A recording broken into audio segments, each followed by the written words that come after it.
Hello friends, discover देवभूमि में आप सभी का स्वागत है। आज हम बात करेंगे हनुमान अवतार परम पूज्य श्री नीम करौली महाराज जी की जीवनी के बारे में।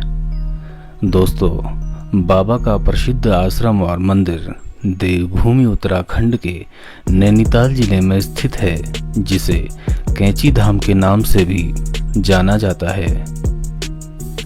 बाबा जी का जन्म सन 1900 ईस्वी में उत्तर प्रदेश के फिरोजाबाद जिले के अकबरपुर गांव में एक समृद्ध ब्राह्मण परिवार में हुआ था।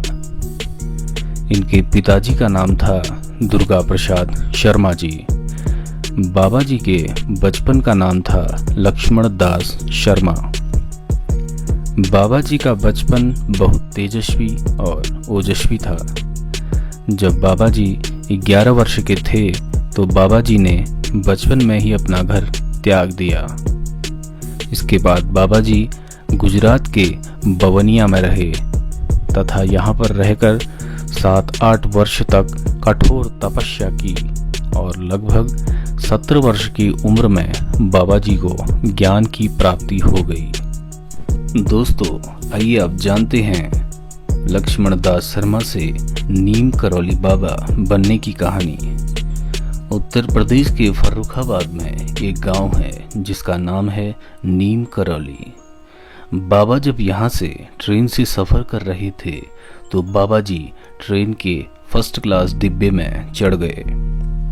जब टीटी टिकट चेक करने आया तो बोला, टिकट दिखाओ।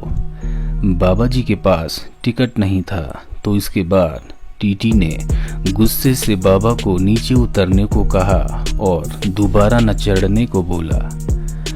बाबा जी मुस्कुराते हुए ट्रेन से नीचे उतर गए और पास में ही एक बेंच पर बैठ गए। इसके बाद ट्रेन का हॉर्न बजा, ट्रेन को हरी झंडी दिखाई गई, लेकिन यह क्या, ट्रेन हिल भी नहीं पाई। कई प्रयासों के बाद ट्रेन आगे नहीं बढ़ पाई। इसके बाद कई इंजीनियर मैकेनिकों को बुलाया गया। जांच की तो ट्रेन में कोई भी कमी नहीं थी। सब हैरान थे कि ट्रेन चल क्यों नहीं पा रही। नीम करौली गांव के लोगों को बाबा जी की शक्ति और उनके चमत्कारों का पूर्व से ही पता था। उन्होंने जाकर टीटी और ड्राइवर से बाबा जी से क्षमा मांगने को कहा। इसके बाद टीटी और ड्राइवर भागे भागे बाबा के पास गए और उनके चरण पकड़कर क्षमा याचना करने लगे और ट्रेन में बैठने को आग्रह करने लगे। बाबा जी तो दयालु थे ही। बाबा ने उन्हें क्षमा कर दिया, लेकिन 2 वचन मांगे। पहला, साधुओं से आप हमेशा अच्छा व्यवहार करेंगे। दूसरा, इस गांव में एक रेलवे स्टेशन बना दो। इसके साथ ही रेलवे के अधिकारियों ने उनकी बात पर हामी भरी। इसके बाद टीटी ने प्रेम पूर्वक उन्हें ट्रेन में बैठाया। बाबा जी के ट्रेन में बैठते ही बाबा जी के आशीर्वाद से ट्रेन चल पड़ी। सभी मौजूद लोग वहां हैरान और आश्चर्यचकित रह गए और नीम करौली बाबा की जय, नीम करौली बाबा की जय के जयकारे लगाने लगे। तब से बाबा जी का नाम नीम करौली बाबा पड़ गया और उनको तभी इस घटना के बाद नीम करौली बाबा के नाम से जाना जाता है। वैसे भक्त नीम करौली बाबा को अनेकों नामों से बुलाते हैं, जैसे हांडी वाला बाबा, तिकोनिया बाबा, वृंदावन में चमत्कारी बाबा। विदेशी भक्त बाबा जी को महाराज जी के नाम से बुलाते हैं। बाबा कैंची गांव में पहली बार 24 मई 1962 में आए थे। कैंची गांव नैनीताल उत्तराखंड में स्थित है तथा 15 जून 1964 को बाबा ने स्वयं अपने हाथों से कैंची धाम मंदिर की स्थापना करके वहां स्वयं हनुमान जी की मूर्ति को स्थापित किया। तब से प्रत्येक वर्ष यहाँ पर 15 जून को विशाल भव्य मेला लगता है। भक्त देश विदेशों से बाबा जी के दर्शन करने तथा अपनी श्रद्धा अर्पित करने यहाँ आते हैं। दोस्तों, अब बात करते हैं बाबा के चमत्कारों से जुड़ी हुई कहानियों के बारे में।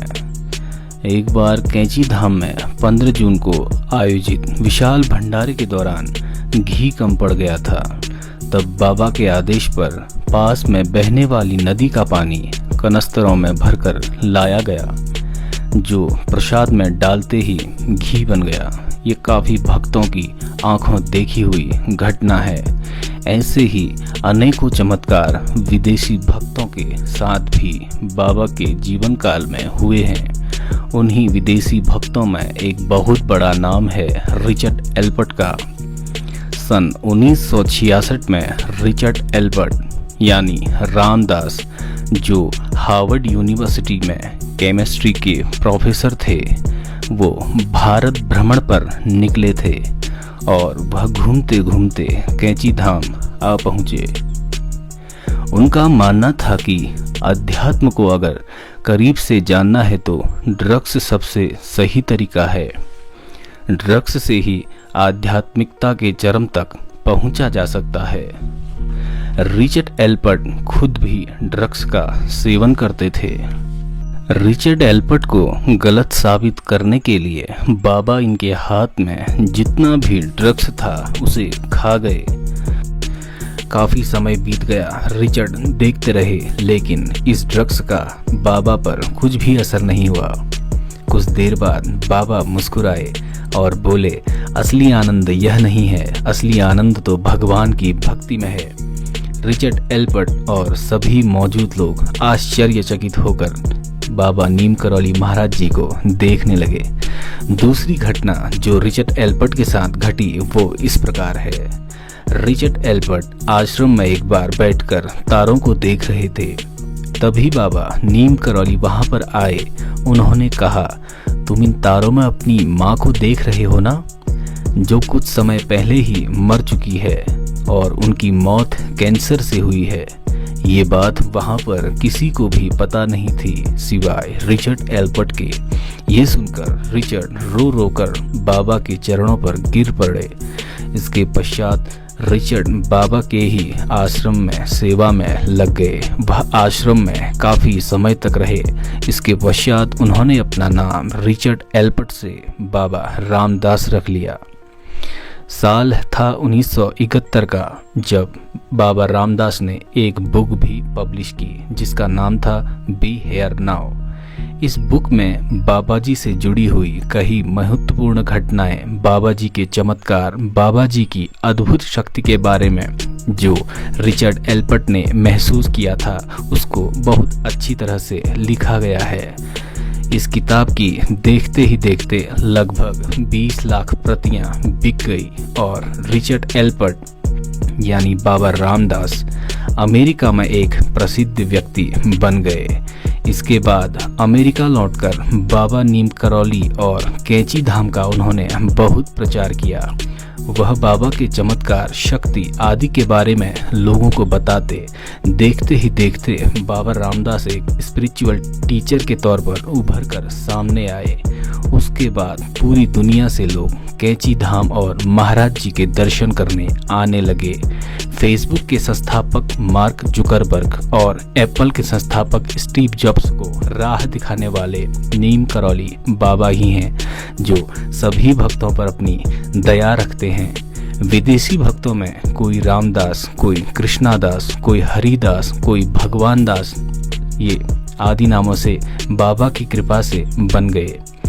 और वर्तमान में अभी टाओस मैक्सिको जो यूएसए में है, वहाँ भी बाबा का भव्य आश्रम बना हुआ है। दोस्तों, अब बात करते हैं बाबा नीम करौली की महासमाधि की।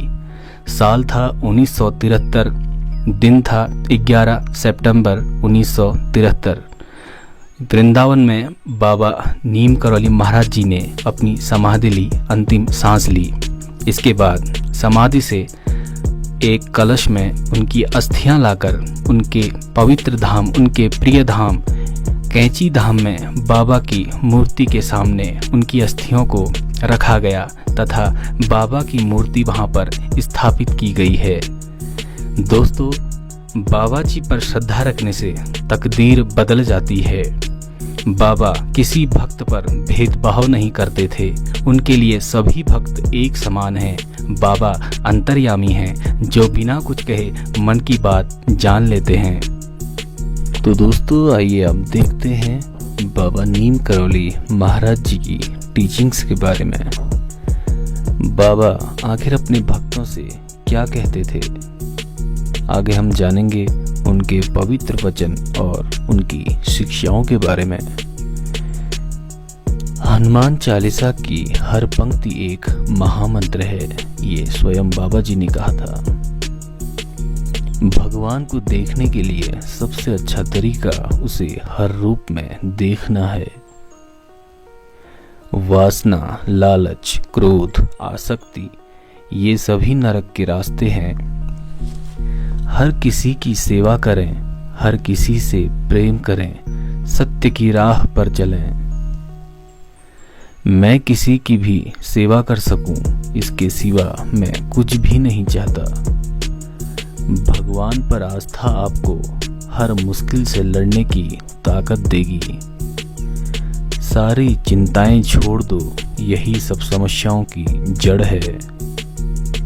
हर किसी से प्रेम करो, हर किसी की सेवा करो, भगवान का स्मरण करो और सत्य को सभी को बताएं। पूरा ब्रह्मांड हमारा घर है और इसमें रहने वाले सभी लोग हमारे परिवार के हैं। किसी विशेष रूप में भगवान को देखने की कोशिश करने के बजाय उसे हर चीज में देखना अच्छा है। अर्थात भगवान हर चीज में है। भगवान को ध्यान में रखना ही वास्तव में सबसे बड़ी सेवा है। हर समय आपके मस्तिष्क में भगवान की छवि होनी चाहिए। पैसा हमेशा दूसरे की मदद के लिए इस्तेमाल किया जाना चाहिए। मैं कुछ नहीं चाहता सिवाय इसके कि मैं किसी की सेवा कर सकूं। ईश्वर के प्रेम को छोड़कर सब कुछ अस्थायी है। आपको अपने गुरु से मिलने के लिए कहीं जाने की जरूरत नहीं है, वह आपके अंदर ही है, कहीं बाहर नहीं। यह दुनिया एक छलावा है, फिर भी आप चिंतित हैं। जब आप उदास होते हैं, दर्द में होते हैं या बीमार में होते हैं या आप किसी के अंतिम संस्कार में गए हुए होते हैं, तो आप वास्तव में जीवन की कई सच्चाइयां सीखते हैं। आप 100 साल तक योजना तो बना सकते हैं, लेकिन आप नहीं जानते कि अगले पल क्या होगा। सभी सांसारिक चीजों से मन को साफ करें। यदि आप अपने मन को नियंत्रित नहीं कर सकते, तो आप भगवान को कैसे महसूस करेंगे। तो दोस्तों, बाबा नीम करौली महाराज जी की जीवनी के बारे में यह वीडियो आपको कैसा लगा, कमेंट करके जरूर बताइए। और अपने दोस्तों से, अपने मित्रों से, अपने रिश्तेदारों से, अपने शुभचिंतकों से इसको शेयर करना ना भूलें और लाइक भी कर दीजिएगा। ऐसे ही वीडियोस देखने के लिए सब्सक्राइब कीजिए डिस्कवर देवभूमि। जय बाबा नीम करौली महाराज जी। जय जय हनुमान।